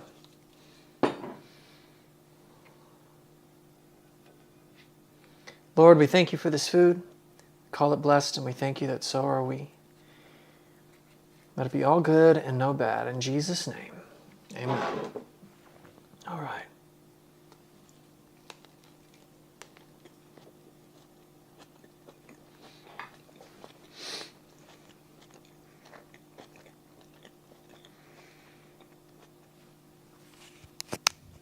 Excuse me, I'm sorry. I didn't mean to take a bite while that thing was still pointed at my throat. That's really good. Now the chicken is cooled down a bit. My timing wasn't perfect here. Because I spent a little too long on the other things. But it's nice and crispy on the outside. I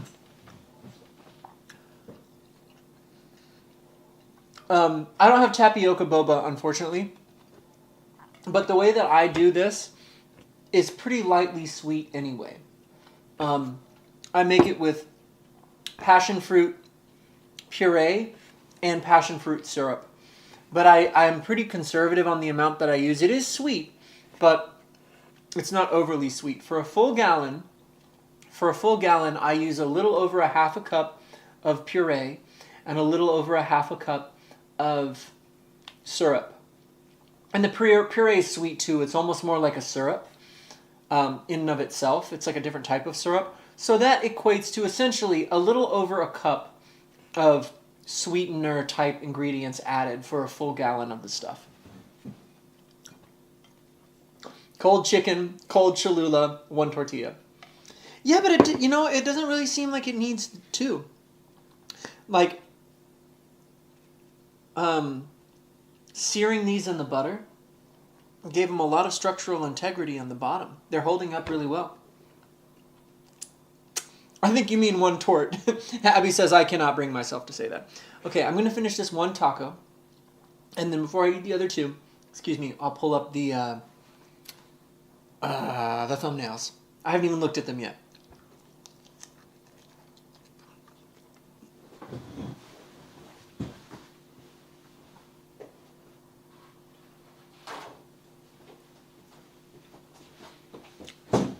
I'm not even going to lie though.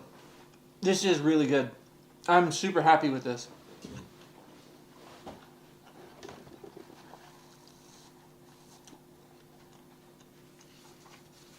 Your chicken is dry. I don't know if my chicken's dry. My chicken seems okay.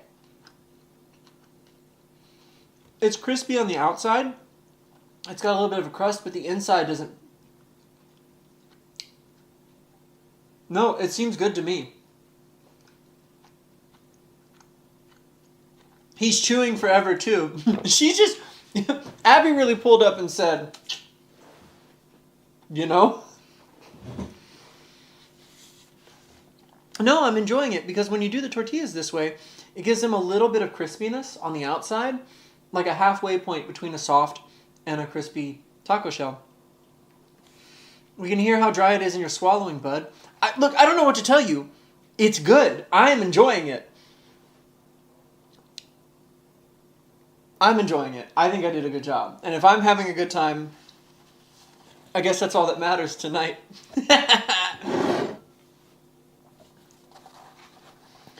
Oh.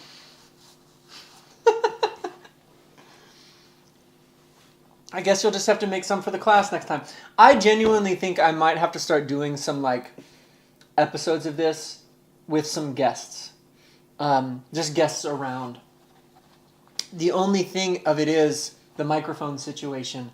I have to pass a microphone around or something because I don't yet have a system to have multiple channels. Because this mic is going directly into my camera because that's the most simple way to get one wire going from my camera to the computer and being able to move. Abby says, no, I don't want it if it's dry. I don't think it's dry. The vegetables are doing a lot to kind of keep it.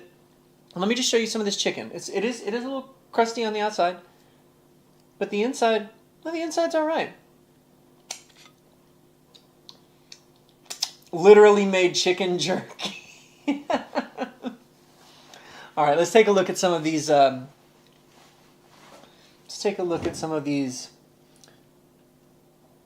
thumbnails. So I got to get these downloaded, see who all they came from.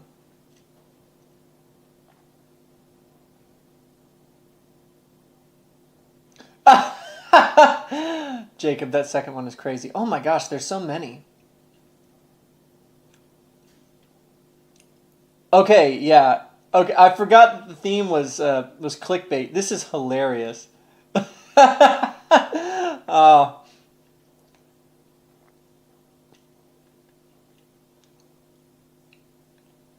All right, I got one from Sarah now.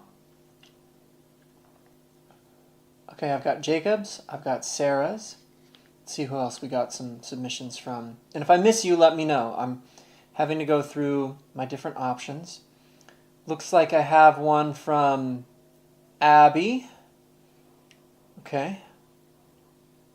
Save that. Okay, so we got Abby, Jacob, Sarah. I'm going to recheck. I'm going to check my Instagram DMs now.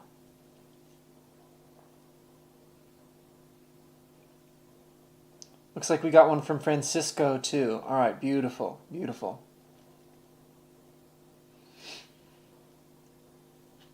He didn't even finish the first taco. He burned calories while eating.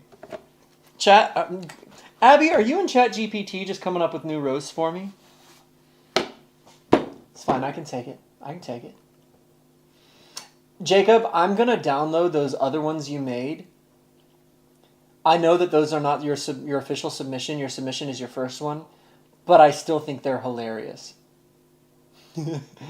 I don't know what it is with Chat GPT and 3-tiered, like every catchphrase has to have 3 lines on it.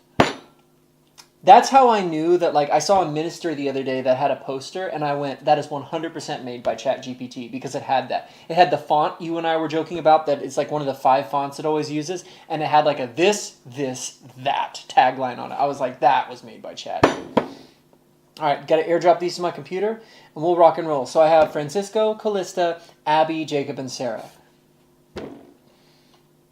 Jacob says didn't want to choke on stream.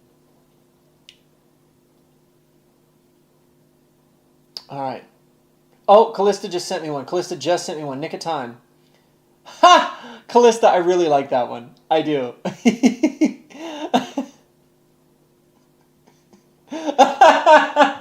Oh, that's great. Okay. All right. Let's bring it together. Put on my professional voice.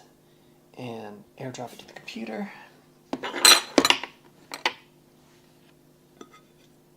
I didn't finish the first taco because I didn't want to just make you guys watch me eat while you were waiting to see the thumbnails, which I know is a very enjoyable part of this show.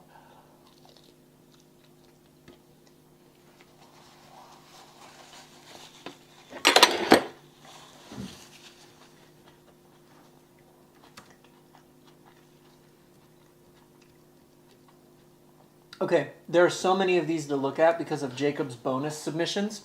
Again, he only has one submission to be voted on, but we may as well have fun with the other ones because they're hilarious. All right, remember, did he just compare my wittiness to AI? I don't know, did I?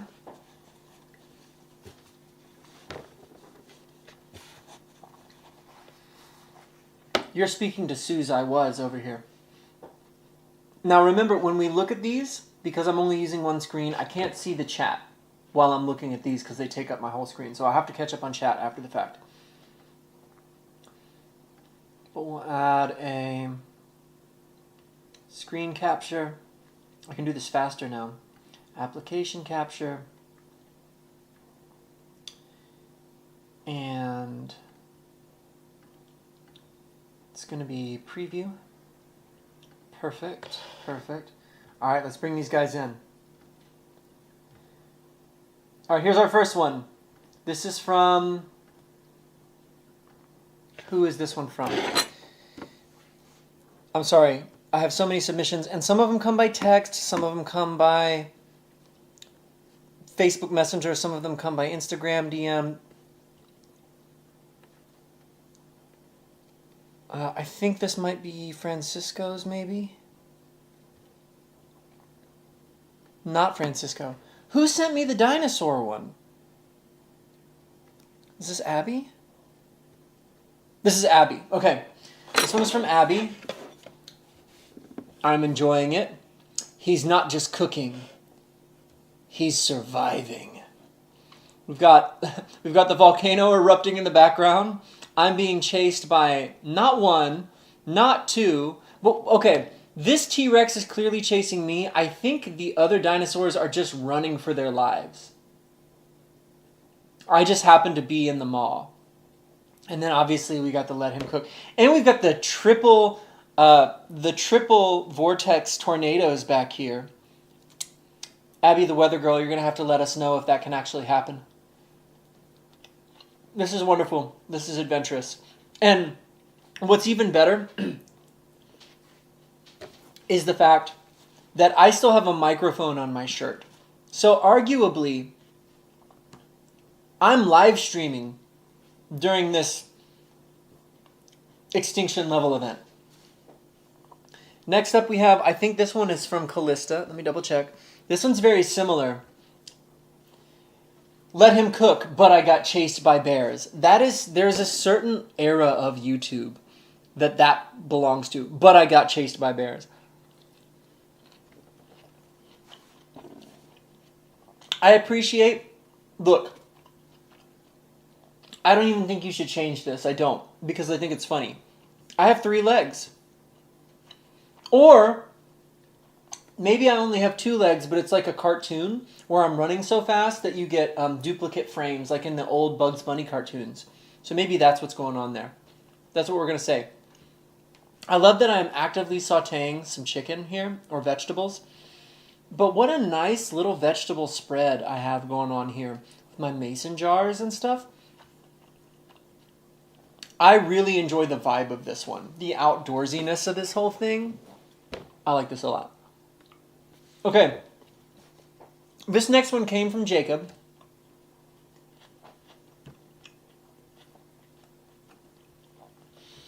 And it's not his official submission, but I thought it was hilarious. Let him cook. With the Cholula cleaning the toilet. Burns both ends. And this is what gives it away as chat. Clean. Season. Regret. Little poster in the background that says Fajitas fix everything. Warning may cause spicy situations. And the absolute mess that this is making on the floor. What's also hilarious is that if you look at the scaling of this, it's a tiny toilet for a tiny person. I'm crouched down and this thing is still not even up to my knees. So arguably this is an 8-inch tall toilet. That's hilarious. This one is another bonus from Jacob. I like this one a lot for the clickbait theme because I'm making, like, this is 100% the face you see on a Mr. Beast thumbnail. Like, I locked 18 celebrities in a room. Last one to leave wins a Lamborghini. And somebody is 100% going to be making that face. But it's also giving like Cloudy with a Chance of Meatballs. Right? Welcome to Texas. Stay for the barbecue, or come for the barbecue, stay for the fajitas. We cooked too much. Texas is in danger. With the Texas flag like flying over like an apocalyptic fajita hellscape back there.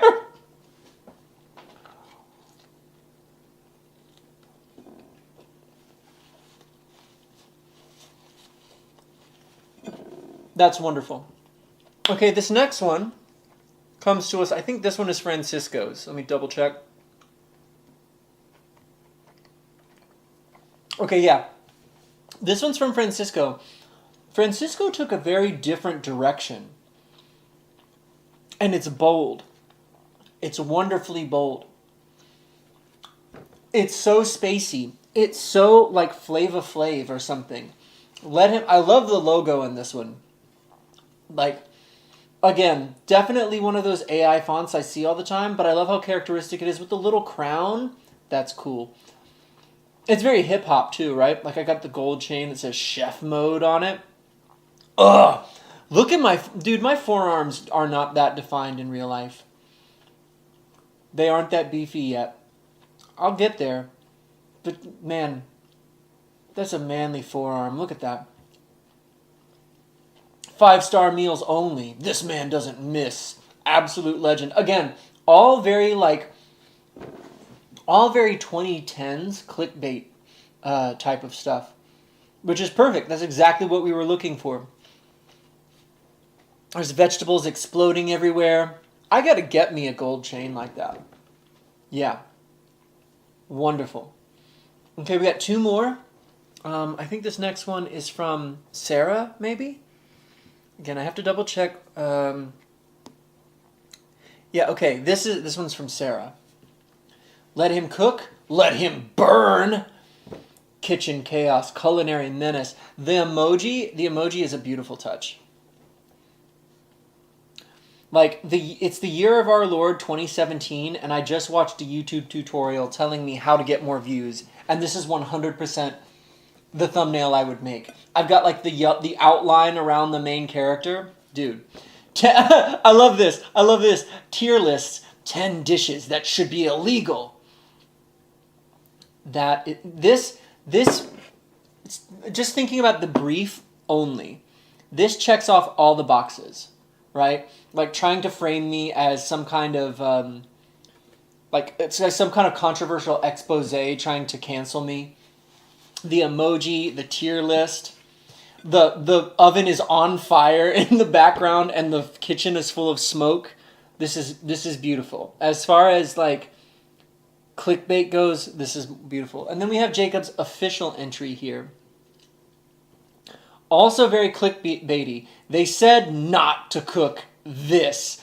And so what? It's the secret ancient like Mayan recipe that was like locked away in the tomb of the dragon emperor, never to be seen again because you're not supposed to make it. Warning, forbidden fajita. Cooking may cause chaos. It's giving like Tomb Raider or Indiana Jones vibes, which are both franchises I'm a fan of. So like the skulls, the human bones and remains at the bottom, and the chicken, it's too powerful. Why does this chicken have teeth, though? That's maybe the most unnerving part of this whole thing, is this chicken's very visible dental situation. And I love that what it produces is essentially a fajita burrito wrapped up in a gold chain. With like Olmec back here with the glowing eyes. Yeah, I love the Mayan South American thing going on in this one. Yeah, these are all great. So you guys know the drill. All the final submissions, not the gag bonus ones, but all the final submissions will be available, to vote on online on my Instagram story. Okay. So now we're at the point of the show where I'm just eating dinner.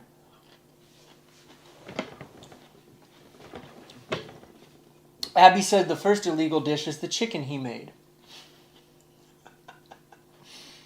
You have never come for me this hard in the chat before. I'm so proud of you.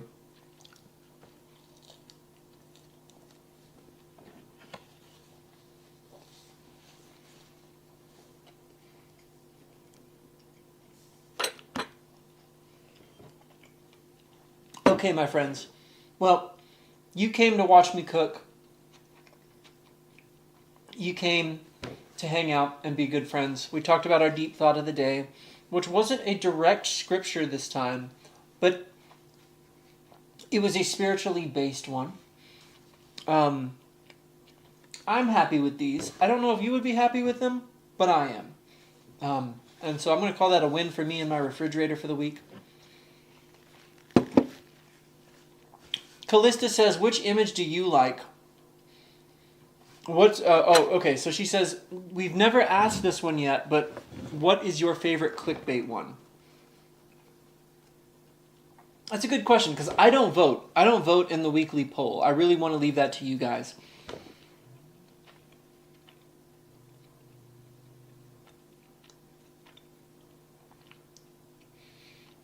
A lot of these are really good.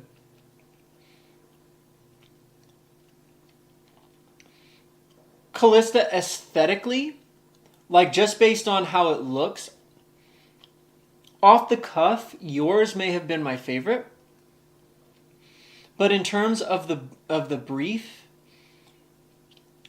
it's in terms of the clickbait brief, it's hard between Jacob's and Sarah's. They're good for different reasons. Sarah looks like a more traditional like YouTube thumbnail to me. I love the 10 dishes that should be illegal. Like it's a magazine cover and that's like a bonus article in there, right? But Jacob's has a lot to unpack. They said not to cook this, and like clearly I'm unleashing the mummy or something. So yeah, choosing one favorite is hard. I think Jacob's, for me personally. And the only reason I'm saying that, as much as I love Sarah's, is that all of the different texts on Sarah's, while they 100% check off the brief, they feel like side stories to the main story. Kind of like what I would see in a magazine. Whereas like Jacob's is one cohesive story. And that's a nitpick, right? Because like most of Sarah's little call-outs are just all pointing at me. He's a hot mess. He's a kitchen disaster. He's a culinary menace. But then the 10 dishes that should be illegal almost feels like it should be a bigger headline. But I love both of them. Because again, one of the things I really appreciate about Sarah's is that like glowing outline around me. And like the yellow and white text. All exactly like... There's a very specific type of YouTube thumbnail that there was an era that really did this, and there's a lot that still do it to this day. So it definitely meets the brief. But yours made me laugh. Just the running from bears made me laugh. Because the look on my face isn't even a look of fear. It's a look of like, well, this is a pickle. You know what I mean? Okay, guys. I'm going to finish my dinner. And, probably procrastinate cleaning up for the night and relax for the rest of the evening. Because I've done a fair amount of work today. Thank you all for hanging out with me like we do every week. I appreciate it. I'll probably get better at fajitas as time goes on. The only way to do it is to practice. And that's a large part of what this is all about. Yeah, Jacob is really good at this. But, Abby did break his win streak. So it's never a shoo-in. And actually, there have been some surprising closeness in some of the votes week to week. And there's people voting. I will say this. I actually showed Jacob who had voted one week. And it's more people than you would think. It's people that don't even hang out on the stream. Or people that may not watch the show live, but maybe watch parts of it. back on the recording. I had people from Ohio voting because they just see it in my Facebook and Instagram stories too. So you never know what's going to happen. So keep swinging for the fences. Remember that on June 26th, the Unchanging, my new single with Tehila, drops. I'm so excited about that because I've been wanting to do something with her for forever. And I was just rediscovering some videos today of when she and I sang together at the Christmas banquet, when we did some worship sets together. I was cleaning out my phone, and I found a lot of that old footage. I'll probably go ahead and start posting it again soon as Reels to get people excited about hearing a recording of the two of us together when that song drops. But do keep spinning the latest release, You Are Always Good. That's been sent to radio. Through the Night is still on the radio charts. It's like 20 weeks on the CMW CHR radio chart at this point. We should see another chart drop, I think, at midnight tonight. And the last couple of weeks I haven't posted about it because I got busy, but it has remained on that chart. It's been very strong on that radio chart since, and it released now 6 months ago. Which is crazy to think about that it's been that long because it still feels like a new song to me. But I'm really excited. So we'll probably have one of these next week, but the weeks after that I'm not sure. I'm going to be back in Ohio week after next, so maybe we'll do one from the 513. After that I'm going to be in Denver for work, so we probably won't have one the third week of June. All right, you guys know what it is. I'm going to play you out with these music videos. I love you all. Thank you for hanging out with me again on a Tuesday night. And until next time, onward and upward.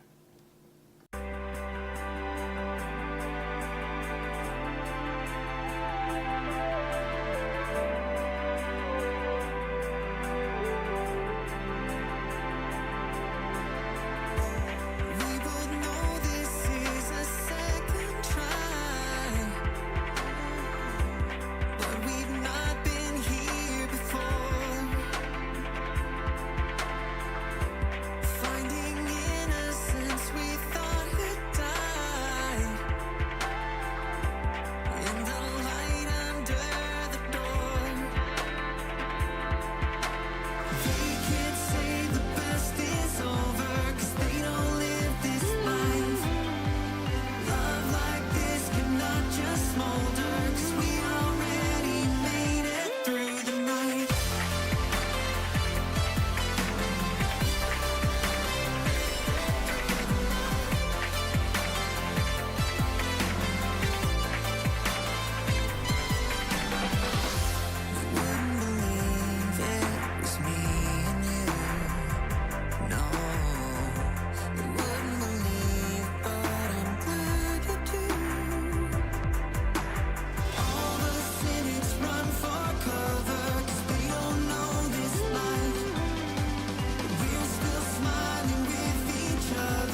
looking at me sideways, gotta be a dream. Like how's he about to rise up out the dust and make a scene? But you and I both know how far I've come. That makes me dangerous. But I can't take all credit for this.